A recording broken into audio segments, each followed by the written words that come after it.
நம்ம இப்போது ப்ரீவியஸ் இயர்லேருந்து ஒரு ரீசனிங் சம் தான் பார்க்க போகிறோம். எப்போவுமே மிஸ்ஸிங் டேர்ம்ஸ் நம்பர்ஸில் தான் கொடுப்பாங்க.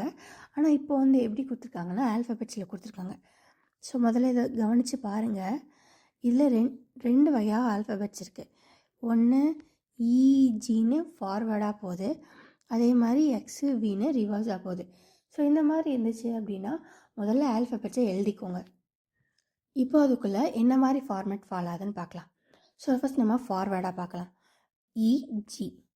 ஸோ இலேருந்து ஜி எத்தனை லெட்டர்ஸ் மிஸ் ஆகுது? 1. அடுத்து ஜிலேருந்து எல். ஜிலேருந்து எல்னா 1 2 3 4.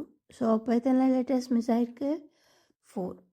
சரி, எக்ஸ்லேருந்து வீக்கு பார்க்கலாம். ஸோ இப்போது ரிவர்ஸாக போகுது. எக்ஸ்லேருந்து இசட்டுக்கு போகல, வீக்கு தான் போகுது. ஸோ ரிவர்ஸாக 1 போயிருக்கு, 1. ஸோ அப்போது இது ரெண்டும் ஒரே மாதிரி இருக்குது. ஸோ நெக்ஸ்ட் டேர்ம்ஸும் இதே மாதிரி தான் இருக்க போகுது. ஸோ அப்போது இங்கேயும் 4 லெட்டர்ஸ் தான் மிஸ் ஆக போகுது. So 1 2 3 and 4. So next letter என்னது? Q. ஸோ இந்த லெட்டர் Q தான் ஆப்ஷனில் இருக்கா? இருக்குது. Option B. அவ்வளோதாங்க இந்த சம்.